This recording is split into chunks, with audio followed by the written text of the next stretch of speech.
It's Ramsey Dewey over here in Shanghai, China. Welcome to another edition of Q&A with the Coach. Big shout out to my channel sponsor, NogiBJJGear.com. Go check them out for shorts, spats, rash guards, and other awesome training equipment. Don't forget to use my code Ramsey10 for 10% off everything on the website. Now on with the question, the man on the mountain. That sounds like somebody I should be asking questions to. Oh, man up on the mountain, I have a question for you. But the man upon the mountain has come down from the mountain today to ask us this. Do you prefer quick combinations, with some of those hits just to distract, or single devastating kicks, punches, or elbows? I guess that it depends on the situation, and one has to adapt and use both styles, but I don't know. Maybe with combinations a strike is less powerful. I am asking from my ignorance. All right, man on the mountain? I'm guessing you've been spending your time up on the mountain, pondering sage, guru advice to give to the people who climb up there to meet you, and not as much time training in combat sports. But yeah, I get where you're coming from with this question.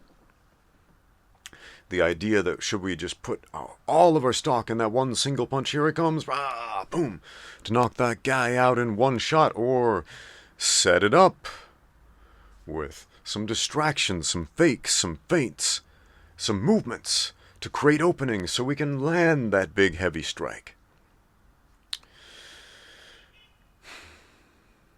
About 100 years ago, the term sucker punch meant something different than it does today. Today, when we say sucker punch, that means to sneak up behind somebody and to hit them by surprise.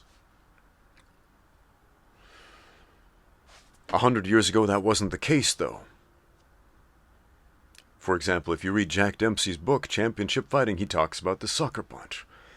And to him, that meant leading with your straight right hand, putting all your stock in a straight right without any setup at all. He called that a sucker punch because only a sucker would fall for it. You got to set up your strikes. Now, does that mean you got to throw a combination like two quick powder puff jabs, bop, bop, and then boom, a big heavy one behind it? Not necessarily. Not necessarily. Again, if we're reading Jack Dempsey's book, he was pretty opposed to that line of thought of throwing little tickling jabs, just painting with your jab to set it up, because to Jack Dempsey it wasn't a setup unless your opponent was unbalanced. And there's so much wisdom and truth behind that. Now, before I go on, because I might be accidentally influencing you to do something really stupid without further clarification, and that is putting 1,000% strength and effort and power into every movement you do in a fight. No, that's not it either. Had a student who tried to do that his very first Muay Thai fight. And I could see it. He was flexing everything. Here it comes. Here it comes. And after about 30 seconds, he was dead. Well, he was still fighting, but there was nothing behind every strike after that because he'd spent himself. So you got to move and breathe in ways that allow you to continuously move and breathe and fight throughout the entire fight.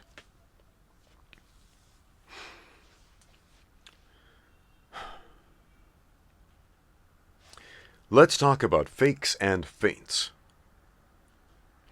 Now, the idea of tickling the guy with the jab to distract him, let's replace that idea with fakes and feints. What is a fake? A fake is essentially pretending like you're starting a movement, but then doing something else.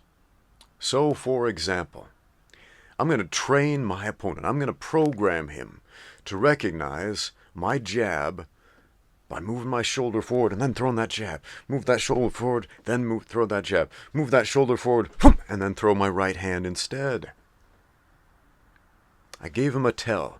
I trained him. When I throw the jab, this movement's going to come first.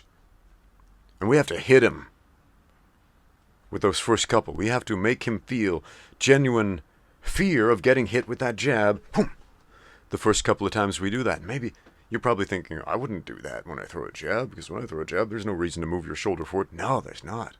Unless you were programming your opponent to respond a certain way. Maybe your fake starts a different way. Maybe we're going to be way too obvious here and wind up a fake bolo punch over here, and then boom, pump out the jab. Wind up the fake bolo, boom, pump out the jab, right? It could be literally anything. It could be raise your eyebrow, here it comes, and then pump out that jab, whatever. That's a little absurd, but you get the idea. And then you fake that movement, and then you do something else when he's programmed to anticipate the jab. Now that jab is hard, it's heavy, because he won't respect the fake. He won't. You gotta punch him in the mouth, in the nose, in the eyes, in the side of the chin, in the ear, wherever you can hit him, and make it hurt with that jab the first couple of times, so that when he sees this, he flinches, he cringes, he's like, I don't want to get hit by that again. And so he starts to try to defend that oncoming jab because he saw that tell. And instead he creates an opening for a different attack. Maybe you kick him in the leg, or you shoot in for a takedown because he's anticipating a shot up here. So that's what a fake is. A feint is different.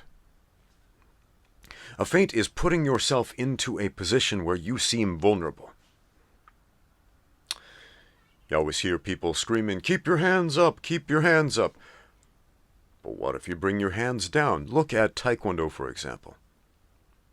In the World Taekwondo Federation, this confuses a lot of people who don't train for that particular sport. A lot of Taekwondo players will bring their arms down, and it seems like their head is completely undefended. And the arms down there do serve the purpose of blocking body shots, because you will score points for kicking the body, but you'll score more points for kicking the head, so shouldn't they protect the head more than the body? Well, a lot of the times, it's a feint. They are making themselves seem vulnerable to elicit an attack in a very specific place, especially if I lean forward with my seemingly unprotected head. I was here outside of range.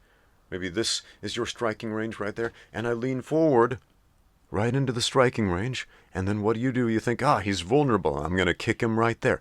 And so if I know 100% you are going to throw an attack right here, I do my problem solving in the gym beforehand to figure out how do I capitalize on a guy who is kicking at this specific position. I'll counter strike in this specific way. That's how we do it, man. There are lots of ways to feint. Sometimes bring the hands down, sometimes bring the head forward, sometimes step a certain way to make yourself seem vulnerable. You put out some bait, like here it is, come get it. Come take it. Here's a free hit. Here's a free shot. And then when they come to get it, you know exactly where they're going to be. Boom! And you make them pay for it. That's a feint. So fakes and feints. Lots and lots of ways to do that. One more fake for the jab. This one I use a lot, like that goofy shoulder thing. That's not one I use. Some people do. I have seen some success with it. But one I use a lot that gets almost everybody after you pepper them with jabs that hurt, because if they don't hurt, once again, they won't respect the feint, is lift your hand. Just lift it. That's it. No footwork, no nothing, just lift it. And you will often see a reaction, a flinch. And as they flinch or bring up their hands or try to throw a counter punch, you got them. So this idea that I'm going to throw a couple light ones, boom, and a heavy one, I mean, I get it. I get it. But ultimately, I don't put as much stock in pre-programmed combinations, in preset combinations as a lot of coaches. There are a couple that I will use. One in particular, kick the inside leg with your lead, follow with a straight right up high, cut an angle and check hook up high, kick the outside leg down low. And I like that one a lot, and I use that one a lot as a preset combination, and then of course follow with a push kick. Why? Because it operates on a few simple principles, and principles are worth many, many techniques. One principle is worth 1,000 techniques. One of those principles is the high-low combination. Hit them high, to expose them low. Hit them low to expose them up high. Then there's the left-right principle. Very similar. Hit him on the left. Get him to protect this side. Boom. Then hit him on the right. And then you combine left-right with high-low. Hit him on the left up high. Boom. So you can hit him on the right down low. Now, when I throw that 4-point combination inside, 2, 3, outside kick, maybe I'll land one of those. Maybe I'll land 2 of them. Maybe I will land all 4. But I'm throwing each of those with bad intentions behind them. Because if I throw a wimpy little inside leg kick with nothing behind it, it's not going to do damage if that's the strike that lands. And it's just going to open me up for a counter strike. Now, there are moments where throwing a weak attack can serve as a fake of sorts. Here's one. Say you want to catch your opponent's leg kick and then take him down or make him pay with a straight right crossed right down the center. Knock him out. How do you know that he's going to throw a leg kick and not say a question mark kick up to the head? How do you know that? Well, you don't unless you program your opponent to respond in a very specific way. So how do you get the guy to kick you on the outside of the leg so you can catch it? Very simple. Kick him in the spot where you want to be kicked. Kick him there first. And do it lightly. Not too light. Just enough power behind it where it feels like a challenge. Like, oh man, I can kick you harder than that, and I'm gonna. It's the eye for an eye and a tooth for a tooth mentality. You push somebody, and they push you back. You hit somebody, they want to hit you back in the same spot. You hurt someone, they want to hurt you in the exact same way, but worse.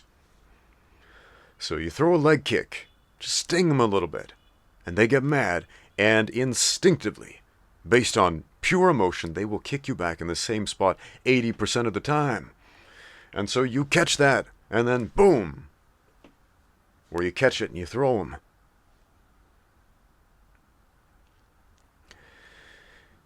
So, yeah, man, that is one example of, light strikes and how they may come in useful. Hand fighting is another big thing. A lot of martial artists don't talk about hand fighting and striking. It comes into play a lot in grappling. Wrestlers talk about hand fighting all the time. Strikers, not as much as they used to, but it is a really, really important thing. Some people call it trapping, blocking, redirecting, whatever. Hand fighting is anytime the hands interact with each other. Like, I'm not trying to punch you in the face, I'm trying to move your guard out of the way so I can get your face. Right? So if you look at a speed bag, for example, these motions on the speed bag that don't actually look like punching, they're not punching, it's hand fighting patterns, most of those. So these quick choppy motions aimed at the wrist or the hand itself to knock it out of the way, to move it, to redirect it, to pull it, to push it, to pummel in between it. Yeah, man. Put those together with your combinations, but make sure the strikes are meant to do damage. Make sure the strikes have bad intention behind them. Hope that helps, my friend. Thank you for watching. Now get out there and train.